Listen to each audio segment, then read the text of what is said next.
আসসালামু আলাইকুম গাইস, কেমন আছেন? আশা করি ভালো আছেন। আজকে গেছিলাম আমাদের পাশের গ্রাম বাদলাতে খেলার জন্যে। আগে যাইতাম আমাদের এলাকা থেকে গাড়ি দিয়ে, এখন পানি হয়ে গেছে, এখন আমাদের যাইতে হইতেছে নৌকা দিয়ে। বাদলাতে আজকে আমার ফার্স্ট ম্যাচ, আর কোনোদিন বাদলা যে খেলি নাই। নৌকা দিয়ে যাওয়ার সময় অনেক সুন্দর সুন্দর দৃশ্য দেখে আমার অনেক ভালো লাগছে। গাড়ি দিয়ে গেলে হয়তো অত সুন্দর সুন্দর দৃশ্যগুলোকে মিস করতাম অনেক। আলহামদুলিল্লাহ অনেকটা পর পাড়ি দিয়ে মাঠের দিকে যাইতেছি। যাওয়ার পরে কিছুক্ষণ বসে না থেকে বলটা নিয়ে হেঁটাহেঁটি করতেছিলাম।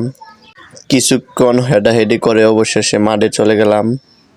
মাঠে গিয়ে দেখি মাঠের চারপাশে হাজার হাজার দর্শক। আপনারা সম্পূর্ণ ভিডিওটি দেখুন এবং পাশে থাকুন।